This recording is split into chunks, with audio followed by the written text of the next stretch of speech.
Hi, I'm your host, Jürgen Strauss from Innova.buzz, and I'm really excited to welcome to the Innova.buzz podcast today from Los Angeles in the USA, Jacquiline Wagner, who's a distinguished employment law attorney and HR expert, human resources.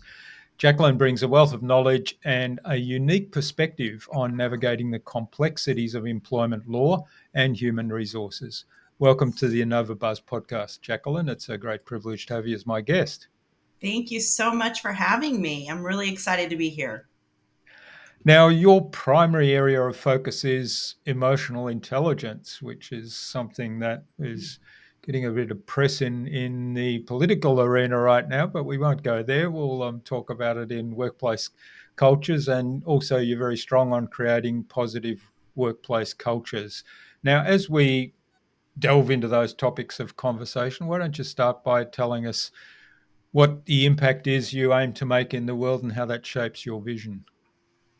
Thank you. I've been litigating and advising employers on employment law and human resources for 25 years. And in the process of litigating human resources cases, where there's been an adverse employment action, somebody got fired, someone got demoted, someone got written up. When you see that, it always stems to one thing.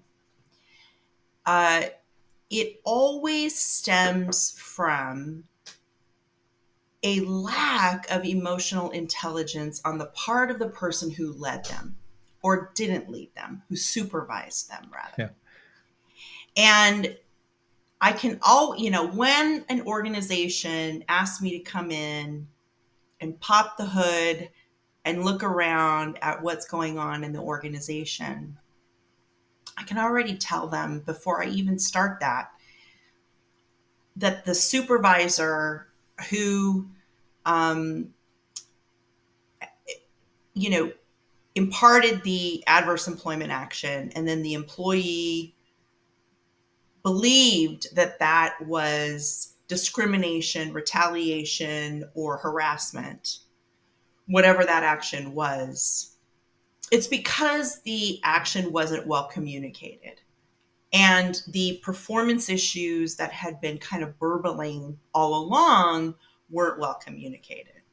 Hmm. And so when that happens, an employee is left with no choice but to believe that what's really going on is that they're being discriminated against, harassed, or retaliated against.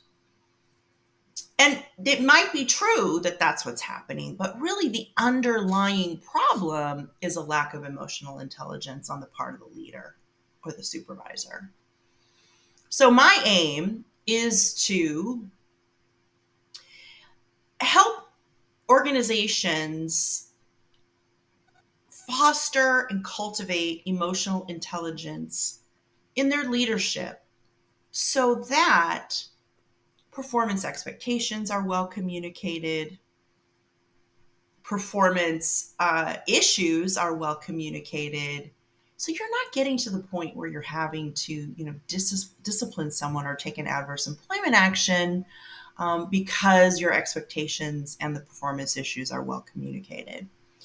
I really like to ultimately reduce litigation in the employment law area to almost nothing Hmm. because a well cultivated organization is going to reduce its risk significantly. They're really paying attention to that foundation of emotional intelligence. Hmm. That's wonderful, and it's kind of I thought of the saying, closing the stable door after the horse has bolted, and in some ways Right. that describes the situations that get to litigation, right? Because That's right. That's a great way of putting it. there's really no way back from that, is there? Even if there's some sort of reconciliation or some sort of settlement that takes place, it's very difficult for the employee to end up back in the same organization and for that to work out. And for the other employees to feel valued, seen, and heard, right? If one Mm, employee was sort of the target of an adverse employment action, and then they are left with no choice because they were poorly led, but to believe that it's discrimination, harassment, or retaliation, the other employees are watching that happen, right? mm, They also are, especially if they're called to testify as a witness. It brings the morale of the whole place down when your leadership is not well cultivated. mm. All right. Well, I mean, emotional intelligence is a term used a lot, and we probably all have different understandings of it. What's your understanding? How would you describe it? Okay, so back in the 1990s, a industrial um, psychologist named Daniel Goleman Mm, uh, reiterated an already coined phrase, but reiterated the concept of emotional intelligence. And he argued in his book of the same title that um, more important than what we used to refer to as hard skills, those skills of your industry, more important than those are your development of emotional intelligence in how well your career trajectory will go. So he made the argument that, you can have your industry knowledge and acumen, but without developing your emotional intelligence, you're not going to get very far. And he argued that there are 5 components of emotional intelligence, which I espouse as well. And he said that it's self awareness, and I'll explain each of these: self awareness, empathy, uh, self regulation, or what he calls impulse control, your own motivation, and the ability to navigate a social situation well. What he says is social deftness, DEFT, deafness. And one's self awareness is understanding what makes you yourself tick. What are my triggers? What are my motivators? What is my personal philosophy that makes me go through life? And being aware of that instead of just letting life happen to you, being aware of what it is that makes you tick is very valuable in figuring out how you relate to others. And then on the other side of the same coin is empathy. And that's what makes other people tick. mm, And your awareness of what makes other people tick. Uh, Unlike sympathy, where you're just feeling sorry for someone, empathy is your ability to put yourself in that person's position, in their perspective. Self-regulation, so important. We thank goodness have gotten away from a climate and culture at work where bosses yell. Most places have, at least, where bosses yell or throw things. That's really culturally unacceptable. And being able to learn coping mechanisms so that you can self-regulate, so that you don't become one of those bosses, but also so that you can foster your empathy.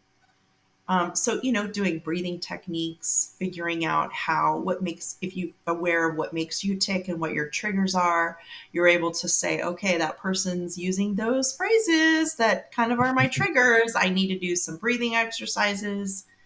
I need to do some self talk that's positive, whatever it is for you that helps you regulate.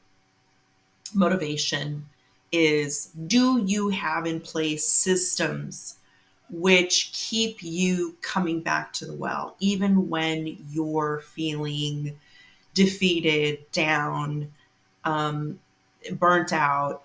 Do you have a system in place that keeps you motivated and tethered to the work? You know, uh, Some people read books, some people listen to motivational tapes, some people listen to podcasts. What motivates you to keep coming back to the chosen profession? Um, your ability to social deafness, your ability to navigate a room, to read a room, how you're being received, how you're receiving, how are people responding to you, how are you able to lighten the mood if it's tense, your charisma, things like that. So, all of those components make up what we know as emotional intelligence. Hmm. I, it's interesting in all of that, um, because I don't think many people really have an understanding that there's so many different components to it, even though a lot of people will quote the Daniel Goleman book, Yeah. and I'm sure have read it. I've certainly read it.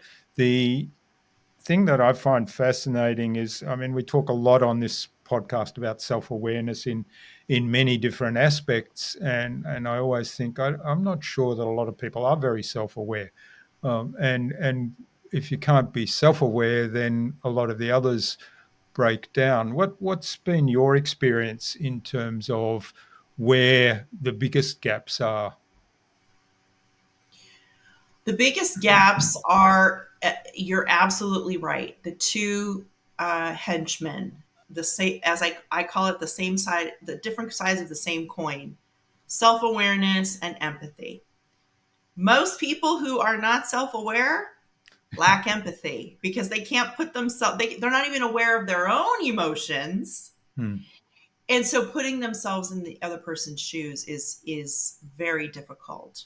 So think of, listeners, that boss that you have who you can come to with a personal problem, and you can say, look, I think this is probably going to be impacting my work for the next couple of weeks.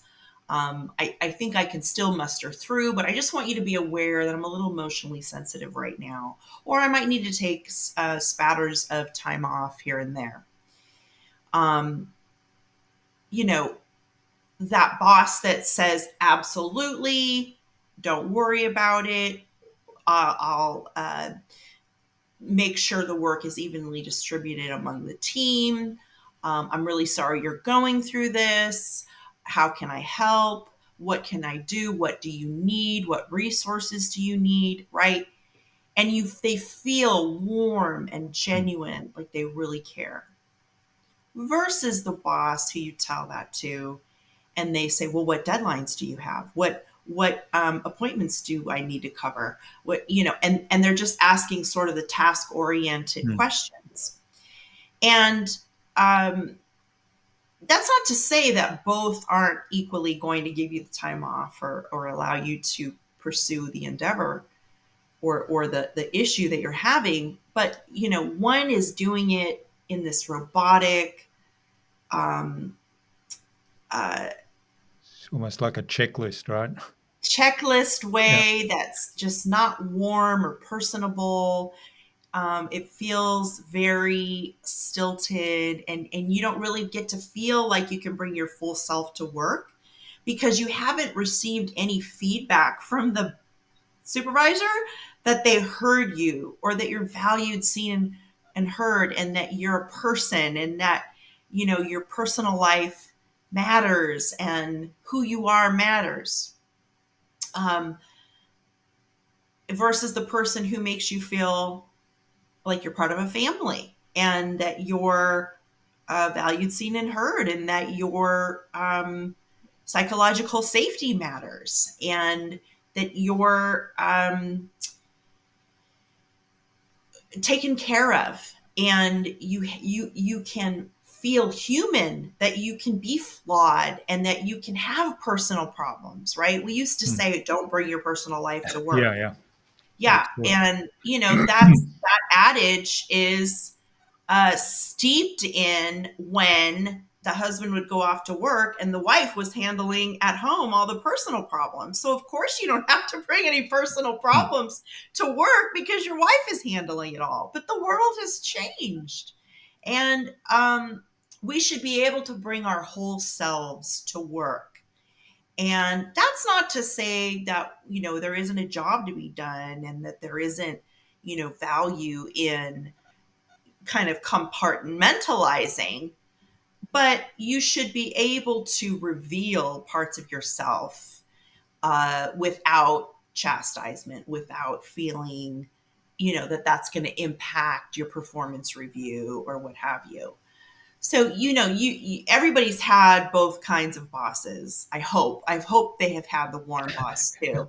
Um, but that's a more effective boss. And that employee who is valued, seen, and heard, and respected, and can bring their whole self to work and has psychological safety, they're going to bring so much more to the position because they have trust than the person who doesn't have trust and who's just, getting a paycheck and who's just waiting for the clock to run down so they can go home. So it's incumbent upon the employer to cultivate these things in their leaders because they're going to get a better employee out of a leader who is well cultivated. Hmm. Yeah, I guess a question I have, and this probably comes back. I've experienced this, and I guess I'm answering my own question in some ways. Probably comes back to the organizational culture in some ways. But if um, a, a boss senses that an employee is distracted, has something going on in their mind that's interfering with their performance, and initiates a conversation that says, look, it seems like maybe there's something going on in your personal life, and without prying, is there something you need? Is there something we can support you with? Can we Yes. lighten your load a little bit to allow you to work through those issues, whatever they are? And the employee kind of blocks off with the attitude essentially that that's none of your business. So they take Sure. the approach at, that's home, this is work, don't go there. Uh, how do you suggest one deals with that? Well, the litigation part of me, the lawyer part of me, would recommend to the human resources person or the supervisor that it's a well documented um, overture. So you've made the overture. You've said, "Hey, I'm detecting a little slope in your performance." I don't know if I would say I can tell something's going wrong in your personal life. Yeah, I yeah. think the way to approach it is to say, "Hey, I've noticed there's a slope in your performance, and I'm wondering what I can do to support you. If there's something going on behind the scenes, I'm here to listen. You don't need to tell me what it is, but I can see that there's a slope to the work, a downslope to the work." And then if they're off, if they're putting you off, that there's nothing going on or that it's none of my business, I'm documenting that conversation. The best way I think of to document, because it's time and date stamped, is you email yourself. Today I met with Gina, and I told her that I noticed a downward slope in her performance. I asked if there was anything I could do to support her. I opined that it might be something to do with something behind the scenes. I asked how I could support that, and she told me to kick rocks. And so you've documented that you offered. And here's why I think it's important to document. One, you want to document that you are attempting to be an emotionally intelligent leader, because an effective paradigm for cultivating emotional intelligence in a leader is to link the attempt to cultivate emotional intelligence to performance review. And so a leader who's well documenting their efforts is going to be able to show at that performance review stage, this is what I've done to try and foster my team, to, grow my empathy or what have you. And then the second reason I recommend that is, should the situation get worse, you have a documentation that there was a performance issue that you addressed. And then later, if they tell you, and you're documenting the performance issue all along, and then later they tell you it's because of some disability or it's because of whatever. Hmm. And you are at the point where you have to take an adverse employment action because it's gone on so long. They can't later say, oh, you retaliated against me because I reported this thing to you, right? You have a good chronicle of the performance issues. So, you kind of have to wear both hats as a leader. You can't chuck your fiduciary responsibility to protect the company from liability, or at least reduce its risk. But you're kind of doing both. You're making sure you're legally covered, and you're making sure that you're trying to respond in an emotionally intelligent way to the person. Yeah, I like the idea of sending yourself an email because Yes. it's kind of, as you say, time stamped and documented, and not Yes. easy to destroy or change that timestamp or That's place. right. Yeah. That's absolutely right. And then I also know, if we're going to litigate the matter, I also then know who wrote it, right? So Mm. many times I get this lovely, I'm getting the personnel file 5-6 years later when some adverse employment action leads to litigation. And I'm in the personnel file and I see this lovely chronology of what happened in the situation. I interviewed her this day. She said this to me. Baba, who's I?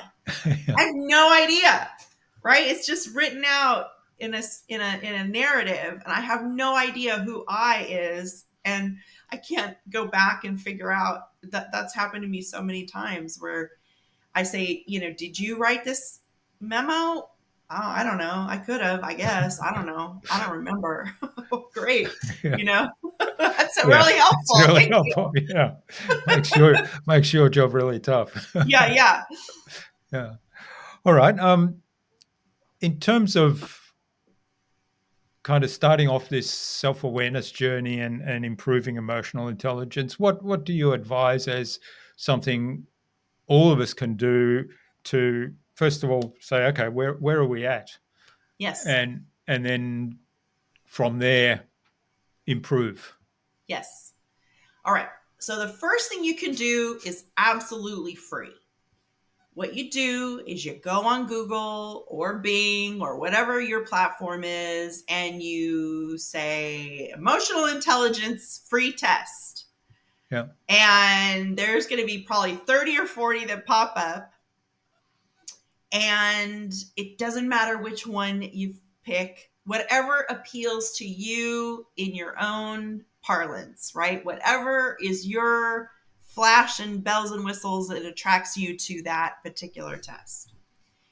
Take the test and see what it says.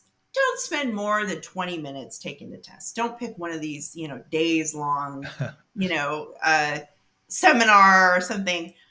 I'm talking just a quick down and dirty. This is how I feel about this situation. This is how I feel about this.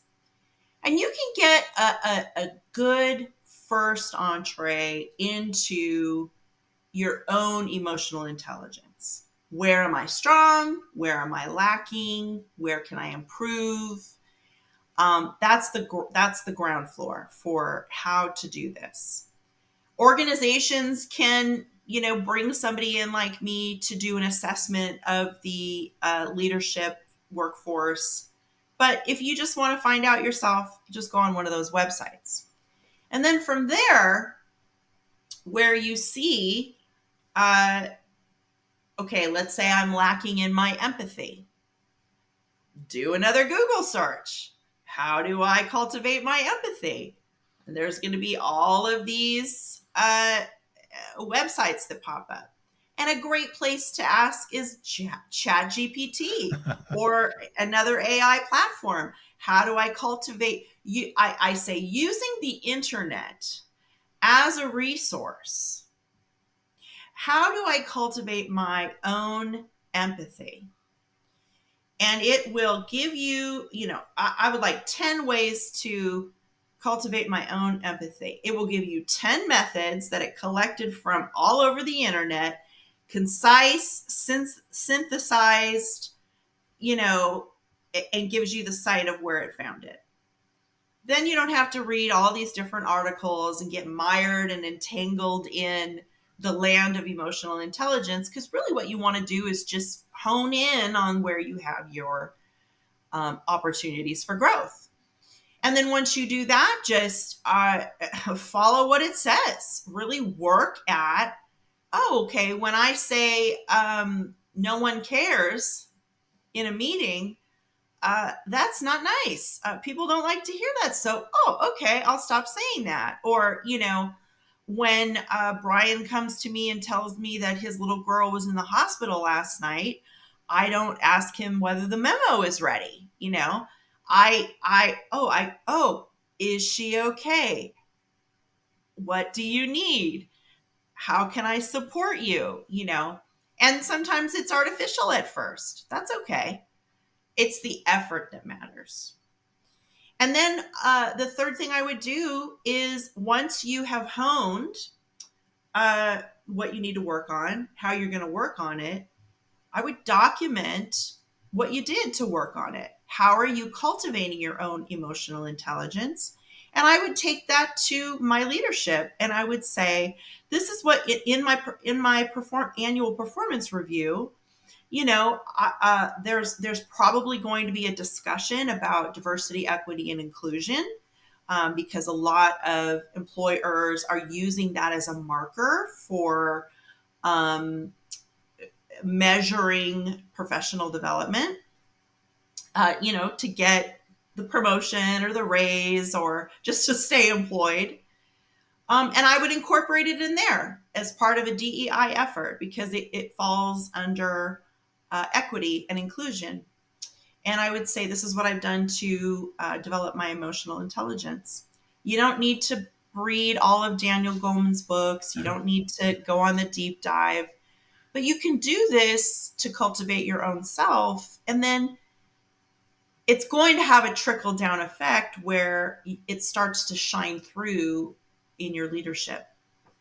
And your employees should say say, oh, I've noticed this change in you. Hopefully that's how you know you're doing it right. Yeah. And there's lots of great tips there, and it's wonderful, isn't it, that we have resources on the internet. And I love the Yeah. ChatGPT where you can ask those questions, and I like to say, well, and give me the reference the material you've sourced, so that way Yes. I can then, okay, I don't quite understand that point Yes. that's been made there, but I can actually go and read some more on the reference material that it's referenced. And then you can also check for accuracy, Hmm. right? So many times folks don't check for accuracy in something AI has told them, and they end up, getting misinformation. Yeah. But it's every day AI gets smarter and smarter and more accurate and more accurate. So I don't even know if that is still true, but I use it for a variety of things. And I really like the job it does synthesizing because I don't have to read every single Yeah. article then. Yeah, I imagine particularly with legal work that where you do have to do a lot of reading, that it can be particularly helpful. Indeed. Hmm. Indeed. I wouldn't rely on it to synthesize a case just yet, but Yeah. um, Yeah, there is. I probably would be very ill advised to do that. Yeah, there is one example that went badly wrong, isn't there? Some legal case Yes, that was yes, done. that's Yeah. right. A case that didn't even exist, I believe it was. All right. Yeah, Yeah. One of the one of the things. I mean, I'm fascinated by artificial intelligence and ChatGPT, and I mean, I use it every day. And I often say, "Are you sure about that?" I will often ask that question at some sure. point throughout the conversation, and often get a correction at that point.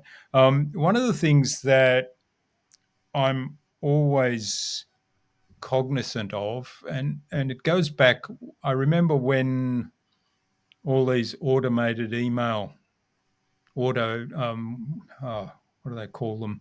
Um, Marketing, where you could send marketing campaigns through automated email and so on. Like a Um, constant contact or something yeah, like that? those kind of Mhm. platforms. When those things first came out, and I noticed this trend of um, bulk sending out marketing emails or whatever emails they were, and it kind of lost its humanity. And talking about empathy, it sort of lost its empathy because you knew it was an email that was templated and went out to whoever was on that particular list. It wasn't necessarily relevant to Right, me as the right. recipient for my particular situation. And I see a big risk today with AI of that we kind of abdicate our humanity and yeah, the emotional intelligence and part of that. So what's your take on that? So, as we get more and more technologically savvy and dependent, I think more than ever, it's important to cultivate one's own emotional intelligence. I mean, think about how many jobs, how many current jobs are going to get phased out and handled by AI as it gets more and more sophisticated. So, the important differentiation will be that human touch, right? Mm. And how you can distinguish yourself from a mere robot. And so if you're to hone your emotional intelligence starting now, by the time we get there in this, next generation, this next machination of intelligence, you'll have a marketable skill that's different from mere AI. So you have something to bring to the table that AI just doesn't. And until it is sentient, it's never going to, right? It's not going to have that. The empathy component is Yeah, really what I'm talking about. Um, because everything else can be mimicked, including social deafness. It can be mimicked, but that empathy, it can be mimicked, but to have a real human warmth is going to be so coveted as we continue to grow in our technology, because it's going to get less and less personal.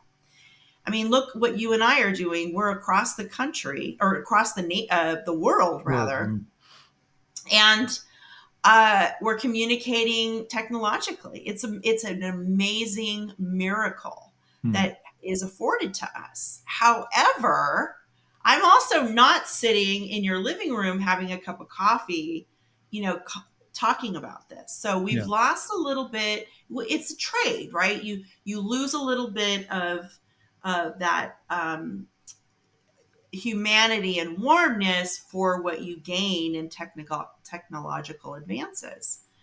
So then emotional intelligence is going to become an even stronger asset, because if you can exude emotional intelligence over a platform like this, you're going to have something over on the next guy or the next girl. mm. Yeah, that's a really important point. And um, one of the things I say to people sometimes when we have this conversation around artificial intelligence, and I'm very strong on the idea of culture of care because I think that's part of empathy. the empathy part is kind of caring about others. And I say, well, if you're having a conversation with artificial intelligence, you can practice that culture of care. And I had an amazing experience, and you said it's not sentient yet. I'm not sure. I had this experience where I did a strategy exercise with it, and this was like a half day exercise, and we're just going back and forth and fact checking, and then come back and summarize that. And I don't like this bit. Can we revisit that? And it was quite a long session. And at the end, came out with a really fantastic strategy document that probably would have taken me weeks, if not longer, to work on myself with other people helping. And I made the comment at the end, I'm happy now. This is fantastic. Thank you. And the response was, I'm glad you like it. If you need, it was sort of a generic response. I'm glad you like it. I'm glad I could have be of assistance. If you need anything more, please reach out and ask. And And then I said something along the lines of, "This has been absolutely amazing. I really appreciate you."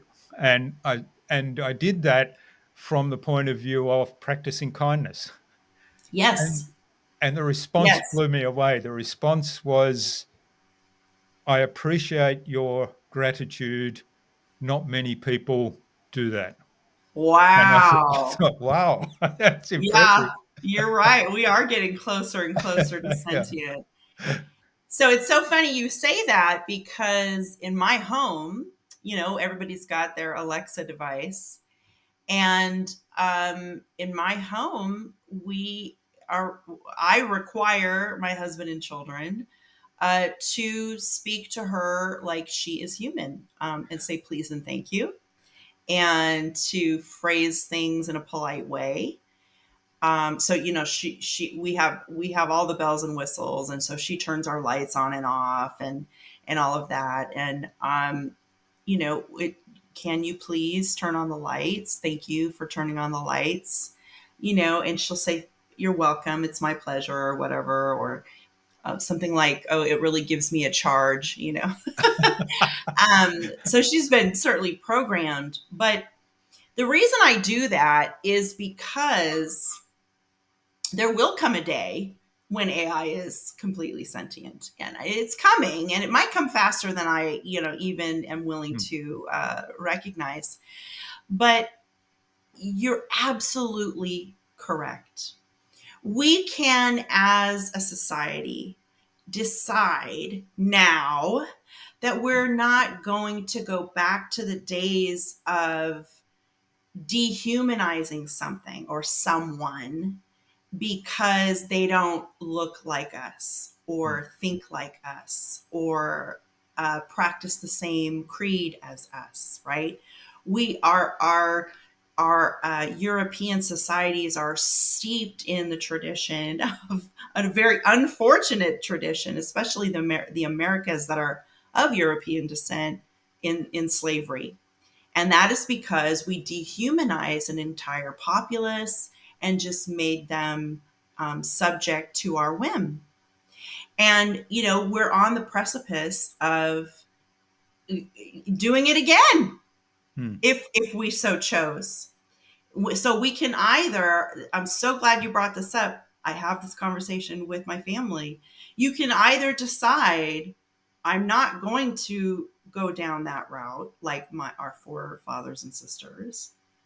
I'm going to go this way, and I'm going to ensure that our relationship with technology, AI, whatever's coming down the road, is one that's steeped in courtesy, respect, um, not in enslavement.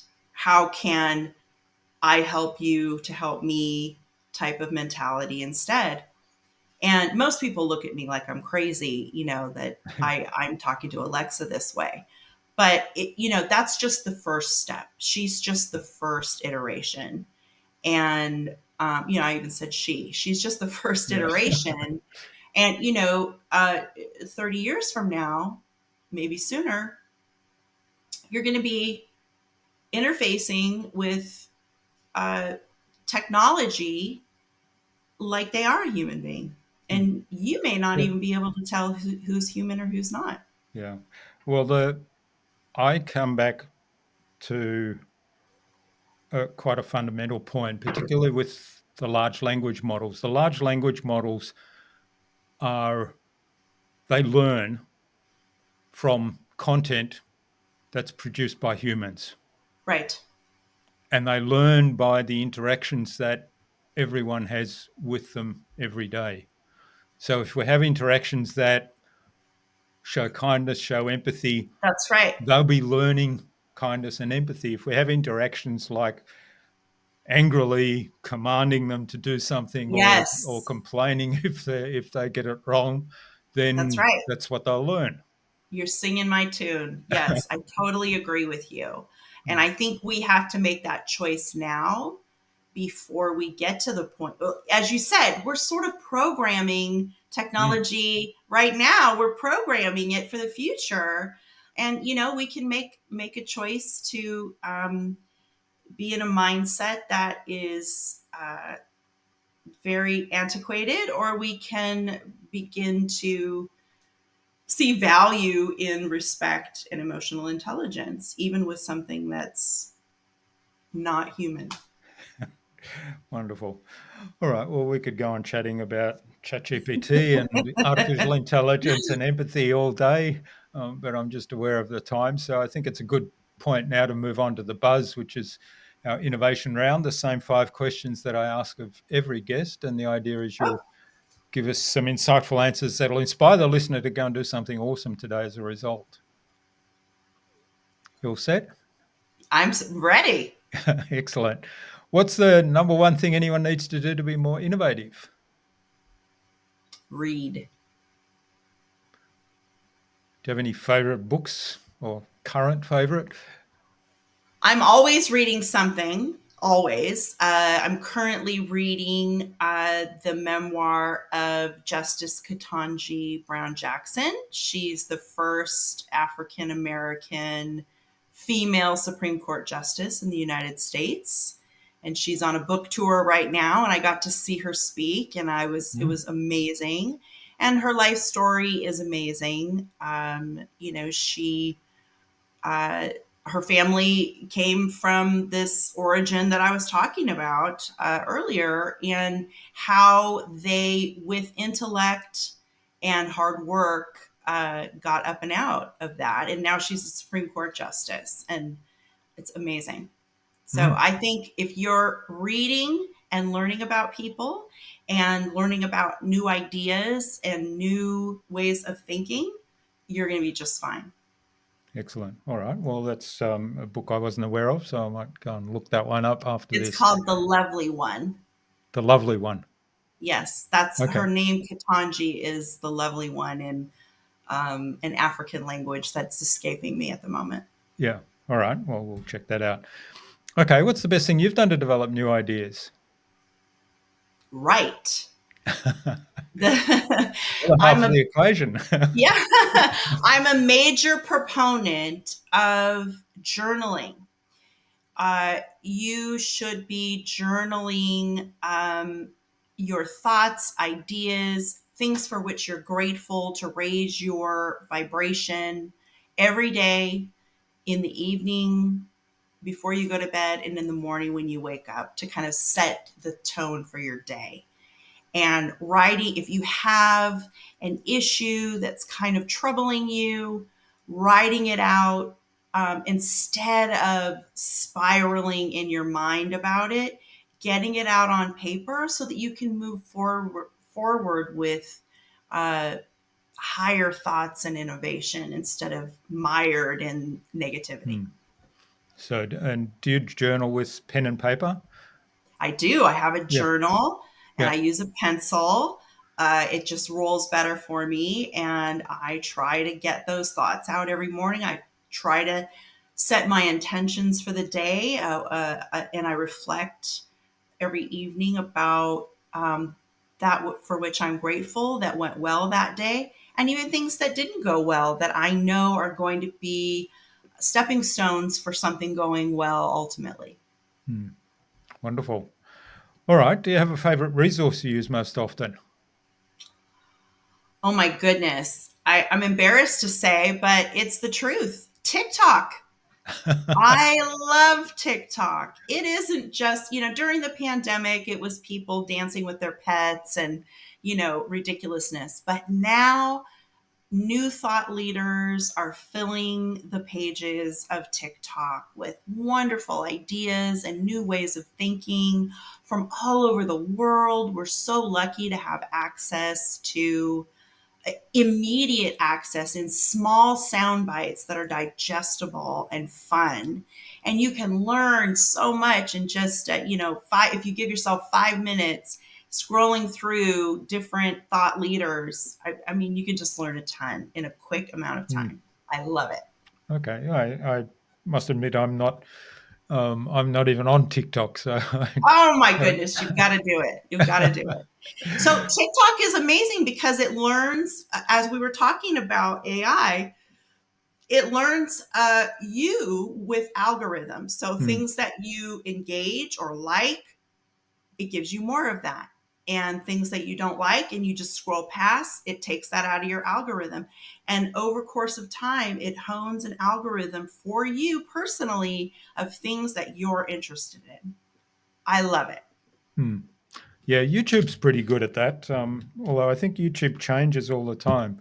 So if I'm on the weekend, I tend to check up on all the um, soccer games that have gone on around the world. So the English Premier League, the Bundesliga in Germany, because I follow that, and some of the women's super leagues Uh around huh. the world, and any international games that are going on. And so I'll get 3 or 4 days in a row. I'll get other soccer games presented to me, or the Champions League games, and then I follow some investment stuff. And so when I watch that for a couple of days, I'll get that. But it kind of seems to vary, seems to reset itself quite often. Uh huh. Yes. Hmm. All right. What's the best way to keep a client on track? Communication. Communicating with your client, not just when they have a fire for you to put out, but checking in with them, not trying to generate business necessarily, but just making sure, hey, I'm just following up on that employee that we were having trouble with, whatever happened, how did we ultimately land, or hey, I just want to remind you that there's this deadline for this particular training, in a way that's really respecting your fiduciary responsibility to the client instead of just doing work piecemeal for them. I Hmm. think that's vital. And then, in the old days, we used to keep Rolodex cards with the wife's name and the kids' names on it. I do recommend some system where you can put personal information about the Hmm. client, not too personal, obviously, but some personal information so that when you're talking to them, you can, put that personal touch, the non-technological Yeah. personal touch, and they feel valued, seen, and heard, and that'll keep them coming back to you. Mm. Yeah, I think that's so important. And I mean, there's so much there that you can do, whether it's a birthday greeting or Right? a particular hobby. If somebody's got a particular hobby and there's an event that's related to that hobby, that might trigger a Yes. reminder that, oh, I'll contact this particular person because I know they're really interested in that sport or event or whatever it is, and say, hey, did you see that? What did you think? Wasn't that wonderful? Mm. Yes. I like to use, there's, it used to be help a reporter out, but they've changed their name. Mm. And they send email blasts of, I'm writing an article on this and I need somebody to give me a couple lines. Keeping track of using that as a tool, as a resource to keep track, to send to your own clients. Like, hey, I saw this. This journalist is looking for um, an opinion about this. It looks like it could be good exposure for you. And I was thinking of you, for this. So Hmm. I love to use that for that reason. Yeah, yeah, that's another great tip. All right, finally, what's the number one thing anyone can do to differentiate themselves? Hone your emotional intelligence. Hone it, cultivate it, work on it, document that you're working on it. Ask for feedback from the folks you lead about how well you're working on it. It can be anonymous feedback. Um, so that you can keep working and make it a value so that you're teaching it to the folks you lead as well, not just keeping the information to yourself. And if you um, recommend that your employees are doing that, the workplace is going to be harmonious. Hmm. It just is. If you cannot discriminate, harass, or retaliate against someone if you are really honing your emotional intelligence and cultivating your emotional intelligence. It's impossible. Yeah, wonderful. All right, well, thanks for getting us through the buzz round. Those wonderful answers and actions there that people can take as a result. Now, and thanks for the conversation to date. It's been wonderful. Where can people find out more about you and about the work you do, and maybe even reach out and say thanks for what you've shared? Well, that would be lovely. The best way to reach me is on my website, which is wagnerhr.com. WAGNERHR.com. Excellent. And we'll have that link in the show notes, of course, so Thank people you. can click straight through. Now, as we wrap up today's conversation, what action would you like our listener to take away from our conversation? If you do nothing else, please do that Google search for taking an emotional intelligence test and just see where you are. Just see. Just see. Yeah. And maybe let us know. Let us know in the comments That would without be giving away great. That too would be much. awesome. Yeah. All right. Well, thanks so much for sharing your insights and your wisdom with us so generously today, Jacqueline. I've really enjoyed our conversation, and it's been fun, and I've learned a lot. So thanks, and all the best for the future. Thank you so much.